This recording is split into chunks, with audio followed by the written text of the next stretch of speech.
नमस्कार, हिमाचल खबरनामा में आपका स्वागत है। मैं हूं आपके साथ वर्षा पंवर। सबसे पहले नजर डालते हैं कुछ खास सुर्खियों पर।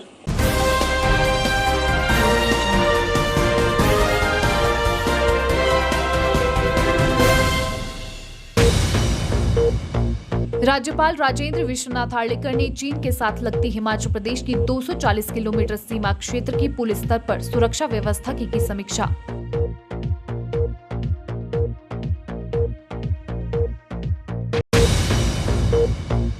मुख्यमंत्री जयराम ठाकुर ने कहा, न्यायालयों में लंबित मामलों को सुलझाने के लिए विभिन्न विभाग बनाए बेहतर समन्वय।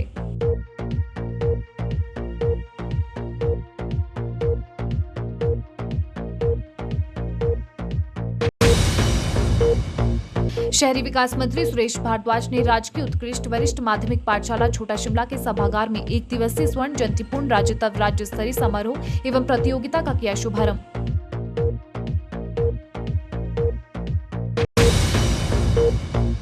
प्रदेश के सबसे बड़े अस्पताल आईजीएमसी में पहली बार किया गया आहार नली के कैंसर का सफल ऑपरेशन।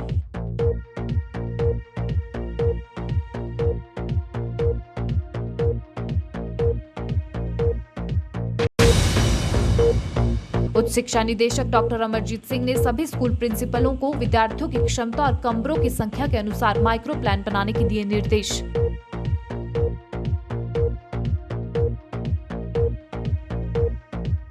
सुर्खियों के बाद अब खबरें विस्तार से। राज्यपाल राजेंद्र विश्वनाथ आर्लेकर ने चीन के साथ लगती हिमाचल प्रदेश की 240 किलोमीटर सीमा क्षेत्र की पुलिस स्तर पर सुरक्षा व्यवस्था की समीक्षा की। इस संबंध में राजभवन में राज्यपाल के समक्ष शीर्ष पुलिस अधिकारियों ने पावर पॉइंट प्रेजेंटेशन दिया और उन्हें वर्तमान स्थिति से अवगत करवाया। इस अवसर पर पुलिस महानिदेशक संजय कुंडू भी उपस्थित थे। इस अवसर पर राज्यपाल ने राज्य पुलिस के प्रयासों की सराहना करते हुए कहा कि वर्तमान स्थिति में चीन के साथ लगती प्रदेश की सीमा बहुत संवेदनशील है और सामरिक दृष्टि से महत्वपूर्ण इस क्षेत्र को नजरअंदाज नहीं किया जा सकता। मुख्यमंत्री जयराम ठाकुर ने प्रदेश के सभी विभागों में बेहतर समन्वय बनाए रखने की आवश्यकता पर बल दिया है ताकि विभिन्न न्यायालयों में चल रहे मामलों को शीघ्र सुलझाया जा सके और प्रदेश में विकासात्मक गतिविधियां निर्बाध रूप से चलती रहे। यह बात मुख्यमंत्री ने अदालतों में लंबित मामलों के दृष्टिगत प्रशासनिक सचिवों और महाअधिवक्ताओं के साथ आयोजित बैठक की अध्यक्षता करते हुए कही।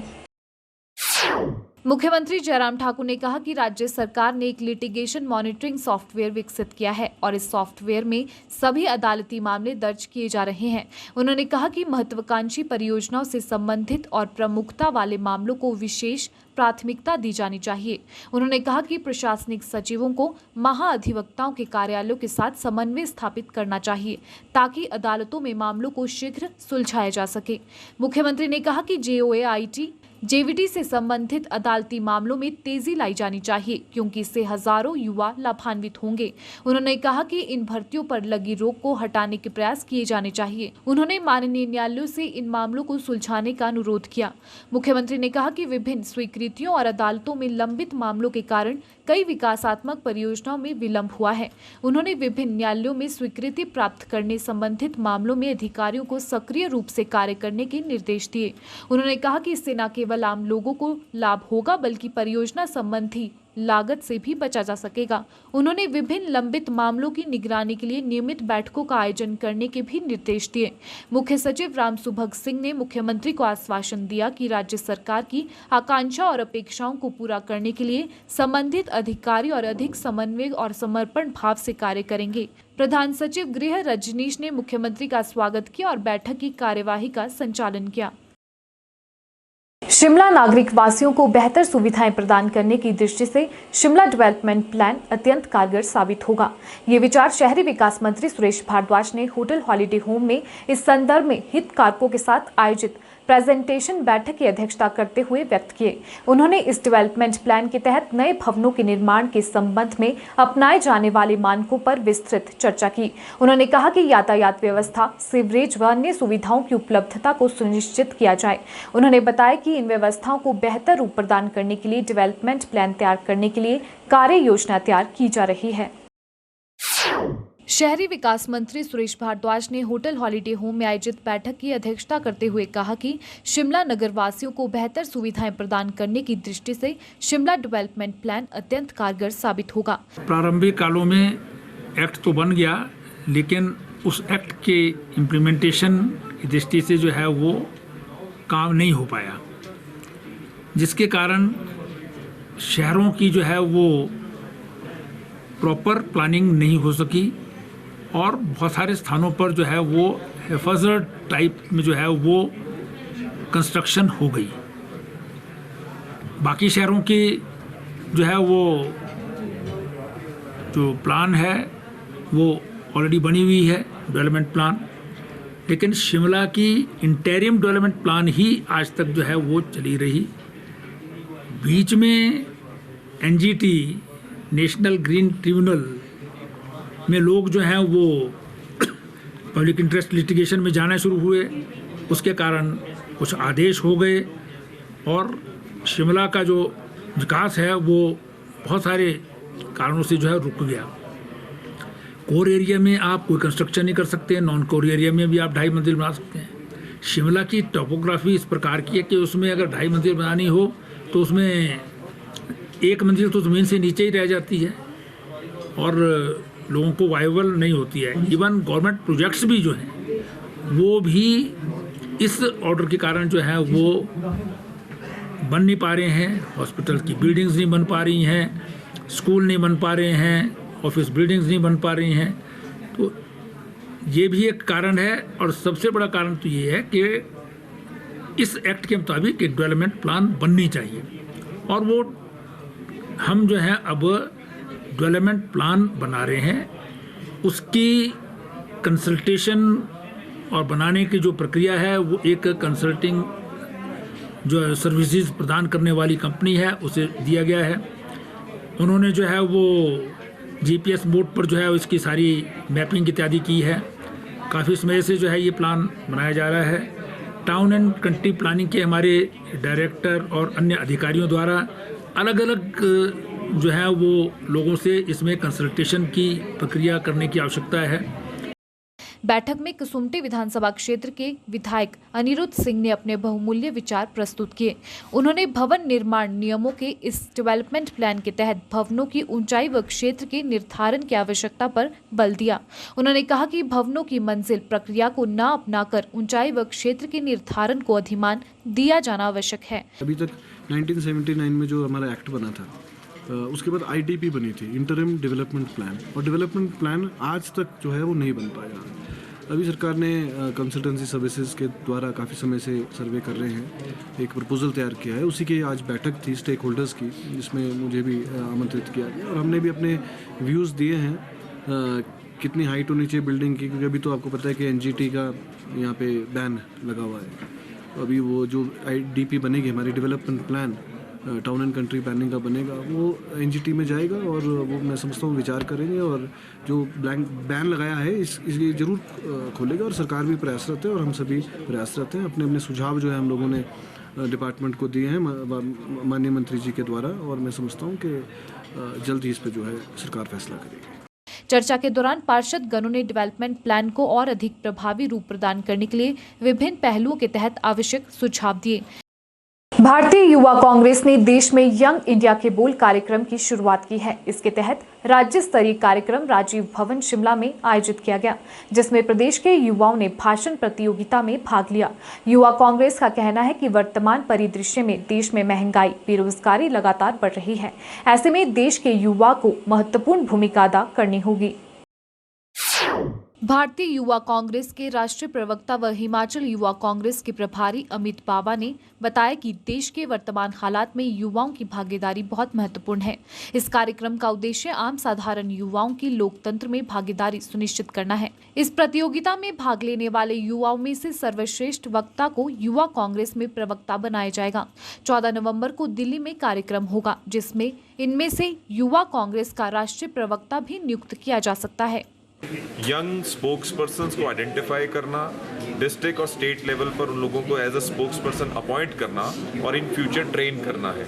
ये राहुल गांधी जी जो हमारे इंडियन नेशनल कांग्रेस के पूर्व अध्यक्ष भी हैं, सांसद हैं, उनका ब्रेन चाइल्ड है। और इस कार्यक्रम का उद्देश्य हिंदुस्तान के हर डिस्ट्रिक्ट में यंग स्पोक्स पर्सन्स को नर्चर करना है, क्योंकि जिस तरह से कॉन्स्टिट्यूशन खतरे में है, जो भारतीय जनता पार्टी की केंद्र सरकार लोकतांत्रिक मूल्यों को खत्म करने पर तुली है, तो युवाओं में पार्टिसिपेटरी डेमोक्रेसी को एनकरेज करना, उनको एक मंच देना, ये मुख्य उद्देश्य इस कार्यक्रम के हैं। आज हम इसके स्टेट लेवल कंपटीशन करवा रहे हैं हिमाचल प्रदेश में, शिमला में। यहाँ राजीव भवन जो हमारा कांग्रेस भवन है, तो यहाँ पर अलग अलग जिलों से वक्ता जो आए हैं उनको सुना जा रहा है, उनकी वैल्यूएशन हो रही है। और हम आज शाम को यहाँ पर जो स्टेट लेवल कंपटीशन के विनर होंगे उनको घोषित करेंगे, और उनमें से टॉप 5 पार्टिसिपेंट्स को जो हमारा राष्ट्रीय इवेंट होने वाला है 14 नवंबर को नई दिल्ली में, उसके लिए इनवाइट करेंगे। वक्ताओं के लिए कोई विषय दे रखे हैं? हाँ जी, हमने 5 विषय चुने थे, जिनमें सबसे मुख्य जो ज्वलंत करंट सिनेरियो में हैं, इनमें महंगाई, बेरोजगारी, महिला सुरक्षा, किसान आंदोलन जो चल रहा है, फार्मर डिस्ट्रेस, और उसके अलावा यदि कोई यंगस्टर किसी भी तरह के नेशनल रेलेवेंट इशू पर बोलना चाहे तो उनको इस चीज़ पर स्पेस मिलती है। शिमला नागरिक सभा ने गद्दी शहर के डाउनडेल इलाके से तेंदुए द्वारा 5 वर्षीय बच्चे की जान लेने के घटनाक्रम के खिलाफ शिमला स्थित मुख्य अरण्यपाल वन विभाग कार्यालय के बाहर धरना प्रदर्शन किया। इस दौरान सभा का एक प्रतिनिधिमंडल मुख्य अरण्यपाल व डीएफओ वाइल्ड लाइफ से मिला व उन्हें ज्ञापन सौंपा। नागरिक सभा ने मांग की है कि तेंदुए को आदमखोर घोषित किया जाए, शहर के जंगल से सटे इलाकों में फेंसिंग और कैमरों व स्ट्रीट लाइटों की उचित व्यवस्था की जाए। नागरिक सभा ने डाउनडेल व कनलोग हादसे के पीड़ित परिवारों को कम से कम 10-10 लाख रुपए की आर्थिक मदद देने की मांग की है। शिमला नागरिक सभा ने गद्दी शहर के डाउनडेल इलाके से तेंदुए द्वारा 5 वर्षीय बच्चे की जान लेने के घटनाक्रम के खिलाफ शिमला स्थित मुख्य अरण्यपाल वन विभाग कार्यालय के बाहर धरना प्रदर्शन किया। शिमला नागरिक सभा अध्यक्ष विजेंद्र मेहरा ने शिमला शहर के बीचों बीच इस तरह के हादसे पर हैरानी व्यक्त की है और इसे प्रदेश सरकार, नगर निगम शिमला व वन विभाग की नाकामयाबी करार दिया है। उन्होंने कहा कि डाउनडेल शहर के बीचों बीच है, जब इस तरह की घटना यहाँ पर हो सकती है तो फिर शिमला शहर के इर्द गिर्द के इलाकों में नागरिकों की जान माल की सुरक्षा की तो कल्पना भी नहीं की जा सकती है। इससे साफ है कि शिमला नगर निगम व इसके इर्द गिर्द के इलाकों में कोई भी नागरिक सुरक्षित नहीं है। विजेंद्र मेहरा ने कहा कि सबसे हैरानी की बात यह है कि डाउनडेल, नाभा, फागली व कनलोग जैसे शहर के रिहायशी इलाकों में तेंदुए बेखौफ घूम रहे हैं और वन विभाग संवेदनहीन वक्तव्य जारी करने व लीपापोती के सिवाय कुछ भी नहीं कर रहा है। उन्होंने कहा कि अगर कनलोग में अगस्त के महीने में बच्चे को तेंदुए द्वारा उठाने की घटना को वन विभाग ने गंभीरता से लिया होता तो डाउनडेल की ये घटना नहीं होती।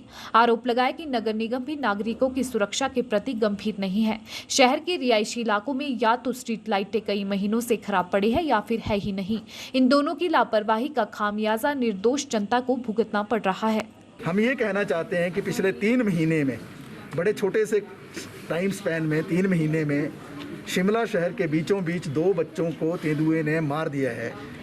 एक बच्चे को कनलोग में मारा गया जो बिल्कुल शहर का बीचों बीच है, दूसरा डाउनडेल के अंदर ये जो हादसा हुआ। तो हमारा मानना ये है कि जिस वक्त ये कनलोग में हादसा हुआ था, बच्ची को उठाया गया था, अगर उसी दौरान वन विभाग जाग जाता, उचित कार्रवाई करता, सक्रिय पहलकदमी करता, तो निश्चित तौर से जो डाउनडेल के अंदर हुआ वो होता नहीं। आज भी जिस तरीके की लीपापोती वन विभाग करने की कोशिश कर रहा है और यहाँ तक कहने से गुरेज कर रहा है कि इस तेंदुए को आदमखोर डिक्लेयर नहीं किया जा सकता है। 2 बच्चों की हत्या की जा चुकी है और शिमला शहर के बीचों बीच, जो कि प्रदेश की राजधानी है, ये अपने आप में कई तरह की पोल खोल रहा है। पहली बात यह है कि वन विभाग की कार्यप्रणाली संदेह में है। जो भी इलाके शहर के अंदर जंगल से सटे हुए हैं, वहाँ पर जो प्रॉपर फेंसिंग होनी चाहिए थी जिससे नागरिकों की सुरक्षा होती, कैमरों की व्यवस्था होनी चाहिए थी, या नगर निगम की ओर से स्ट्रीट लाइट्स की जो व्यवस्था होनी चाहिए थी, वो व्यवस्था नज़र नहीं आती है। और इसी कारण आप देख रहे हैं कि 3 महीने के कार्यकाल में 2 बच्चों को जो तेंदुए ने खा लिया है। दूसरी बात हम ये भी कहना चाहते हैं कि इस पूरे मसले पर जो तालमेल नगर निगम और वन विभाग के बीच में नज़र आना चाहिए था, वो गायब है। और तीसरी बात हम ये भी कहना चाहते हैं कि जिस तरीके की एक निष्क्रिय कार्यप्रणाली जो है वन विभाग की और नगर निगम की और प्रदेश सरकार की नज़र आती है, आप केवल 4 लाख रुपया देकर आपदा के नाम पर पल्ला झाड़ना चाहते हैं, जिसका बच्चा जो है मर गया है, जिसका बच्चा चला गया, छोटा बच्चा, एक 5 साल की बच्ची थी, दूसरी भी लगभग इतने साल की बच्चा था। तो इतने छोटे छोटे बच्चे जो उनको सुरक्षा हम नहीं दे पा रहे हैं, शहर के बीचों बीच नहीं दे पा रहे हैं, और फिर 4 लाख रुपए का मुआवजा डिक्लेयर करके जो आप पल्ला झाड़ना चाहते हैं, तो ये नहीं चलेगा। हम मांग ये कर रहे हैं कि दोनों बच्चे जिनकी हत्या जो हुई है पिछले 3 महीनों के दौरान, इनके परिवार को कम से कम 10 लाख रुपए की मदद प्रत्येक परिवार को मिलनी चाहिए। और जो पूरी कार्य प्रणाली है वो इस बात से भी नज़र आ रही है, जो आप लोगों ने भी रिपोर्ट किया है, कि हादसे के तीसरे दिन ही शिमला के अंदर जो है डॉग स्क्वाड टीम आई। डॉग स्क्वाड टीम अगर शिमला शहर के अंदर, जो प्रदेश की राजधानी है, अगर उसमें तीसरे दिन आ रही है और वो छानबीन या जांच कर रही है तीसरे दिन आकर, तो दूसरे जो इलाके हैं प्रदेश के, उसमें सहज ही कल्पना की जा सकती है कि वहाँ पर जो है छानबीन किस लेवल पर होती होगी। शहरी विकास मंत्री सुरेश भारद्वाज ने राजकीय उत्कृष्ट वरिष्ठ माध्यमिक पाठशाला छोटा शिमला के सभागार में 1 दिवसीय स्वर्ण जयंती पूर्ण राज्यत्व राज्य स्तरीय समारोह एवं प्रतियोगिता का शुभारंभ किया। उन्होंने इस अवसर पर विद्यार्थियों एवं शिक्षकों को संबोधित करते हुए कहा कि युवा वर्ग में इन प्रतियोगिताओं से प्रतिस्पर्धा की भावना उत्पन्न होती है, जो कि वैश्विक माहौल में अनिवार्य है। उन्होंने बताया कि वर्तमान प्रदेश सरकार उच्च शिक्षा को सर्वोच्च प्राथमिकता दे रही है और बालिकाओं को घर द्वार पर शिक्षा उपलब्ध करवाने के लिए प्रतिबद्ध है। शहरी विकास मंत्री सुरेश भारद्वाज ने राजकीय उत्कृष्ट वरिष्ठ माध्यमिक पाठशाला छोटा शिमला के सभागार में 1 दिवसीय स्वर्ण जयंती पूर्ण राज्यत्व राज्य स्तरीय समारोह एवं प्रतियोगिता का शुभारंभ किया। इस अवसर पर उन्होंने कहा कि वर्तमान प्रदेश सरकार ने राज्य में 141 राजकीय महाविद्यालय खोले हैं। IIT, IIAM और 1965 में स्थापित इंदिरा गांधी मेडिकल कॉलेज की तर्ज पर राज्य में 4 अतिरिक्त मेडिकल कॉलेज प्रदेश सरकार द्वारा स्थापित किए गए हैं। उन्होंने बताया कि प्रदेश सरकार युवाओं के कल्याण के प्रति वचनबद्ध है और राज्य को शिक्षा का अग्रिम गंतव्य बनाने के लिए प्रयासरत है। सुरेश भारद्वाज ने कहा कि हिमाचल प्रदेश साक्षरता दर में अग्रणी स्थान पर है और राज्य सरकार शिक्षा क्षेत्र में गुणवत्ता को बढ़ावा दे रही है। सुरेश भारद्वाज ने युवा पीढ़ी से पश्चिमी सभ्यता की अंधी दौड़ से बचने को कहा और मानवीय मूल्यों पर बल देने की बात कही, जिससे समावेशी समाज एवं चरित्र निर्माण को संबल प्रदान हो सके। उन्होंने अध्यापकों एवं अभिभावकों से आह्वान किया है कि वे अपने बच्चों को नशे के दुष्प्रभावों से अवगत करवाएं और इस सामाजिक कुरीति के प्रति जागरूक करें, ताकि स्वस्थ समाज का निर्माण संभव हो सके। इससे पूर्व विद्यालय की प्रधानाचार्य मीरा शर्मा ने मुख्य अतिथि का स्वागत किया और विद्यालय की गतिविधियों से उन्हें अवगत करवाया।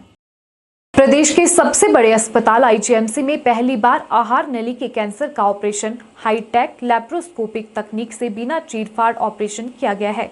74 वर्षीय बुजुर्ग मरीज का इस तकनीक से सफल ऑपरेशन कर डॉक्टर की टीम ने जीवन दान दिया है। बड़े शहरों में इस ऑपरेशन पर 4 से 5 लाख रुपए खर्च आता है, लेकिन IGMC में निःशुल्क सर्जरी की गई है। हिमाचल प्रदेश के उन मरीजों के लिए राहत की खबर है जिन्हें फूड पाइप में कैंसर के इलाज के लिए PGI या अन्य बाहरी राज्यों में जाना पड़ता था। अब IGMC में ही बिना चीरफाड़ के फूड पाइप के नली के कैंसर का इलाज हो सकेगा। प्रदेश के सबसे बड़े अस्पताल IGMC में पहली बार आहार नली के कैंसर का ऑपरेशन हाईटेक लैप्रोस्कोपिक तकनीक से बिना चीरफाड़ ऑपरेशन किया गया है। 74 वर्षीय बुजुर्ग मरीज का इस तकनीक से सफल ऑपरेशन कर डॉक्टर्स की टीम ने जीवन दान दिया है। कैंसर सर्जन ने बताया कि इस तकनीक से अभी तक हिमाचल के किसी भी अस्पताल में ऑपरेशन नहीं किया गया है। बड़े शहरों में इस ऑपरेशन पर 4 से 5 लाख रुपए खर्च आता है, लेकिन IGMC में निःशुल्क सर्जरी की गई है।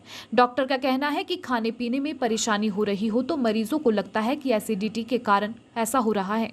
बार बार मिचली आने को नजरअंदाज नहीं किया जाना चाहिए। कई बार यह कैंसर का लक्षण हो सकता है। ऐसे में विशेषज्ञ डॉक्टर से इलाज करवाना चाहिए। आहार नली के कैंसर का कारण तंबाकू व गुड़ाखू भी है। जिस महिला मरीज का ऑपरेशन किया गया उसमें एक को गुड़ाखू करने की लत थी, वहीं दूसरी महिला इस तरह का नशा नहीं करती है। ये लेप्रोस्कोप की मदद से जो आपकी चेस्ट वॉल है उसके अंदर लेप्रोस्कोप डाल के और वीडियो पे देख के इसको सर्जरी को की गई है, जो not only in IGMC Himachal Pradesh में शायद पहली बार हुई है। शायद नहीं, आई एम 100% श्योर कि पहली बार हुई है और इससे मरीज को फ़ायदा हुआ है, उसकी रिकवरी फास्ट हुई है और ये एक लैंडमार्क है। बिल्कुल क्यों नहीं की जाएगी। At one point of time किसी भी टाइम में हमारे पास 2 या 4 मरीज डिफरेंट वार्ड्स में पड़े होते हैं। बहुत सारे नहीं, मैंने जैसे भी बताया कि पेंडेमिक में मैक्सिमम मरीज यहाँ आए थे, इवन पीजीआई से वापस होके यहाँ आते, क्योंकि यहीं कहीं भी सर्जरी नहीं हो रही थी। और जो भी कैंसर के लिए सर्जरी कहीं भी की जाती है वही सर्जरी यहाँ की जाती है। उसमें कोई ऐसा नहीं है, सिर्फ ताम झाम में फ़र्क हो सकता है, प्राइवेट सेटअप के सिस्टम में सेटअप में फ़र्क हो सकता है। बाकी as far as the quality of surgery is concern, we have done the best and we are doing the best. We have got a very good team, all are competent. प्रदेश में तीसरी से 12वीं तक की कक्षाओं को खोलने के लिए शिक्षा विभाग ने कमर कस ली है। संक्रमण से बच्चों का बचाव करने के लिए विभाग ने नई एसओपी जारी की है। अब कमरे की क्षमता के हिसाब से एक कक्षा में मात्र 50% छात्र ही बिठाए जाएंगे, बाकी बच्चों को दूसरे कमरे में बिठाया जाएगा।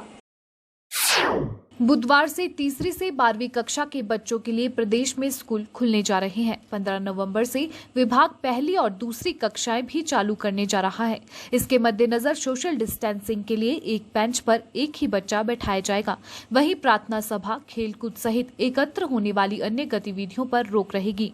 और तो और लंच ब्रेक और आने जाने का समय हर कक्षा का अलग अलग रहेगा। शिक्षा विभाग के निदेशक डॉक्टर अमरजीत सिंह ने बताया कि कोरोना संक्रमण के खतरे को देखते हुए स्कूल बंद किए गए थे, लेकिन अब कोरोना के साथ ही जीना सीखना होगा। उन्होंने बताया कि स्कूलों को कोरोना नियमों का सख्ती से पालन करने के निर्देश जारी किए गए हैं और कक्षाओं को लगातार सैनिटाइज किया जाएगा। विद्यार्थियों की संख्या के आधार पर स्कूल अपने स्तर पर प्लान तैयार कर कोरोना नियमों का पालन करेगा। 11 अक्टूबर से सरकार ने 8वीं से 12वीं कक्षा के विद्यार्थियों के लिए स्कूल खोले थे।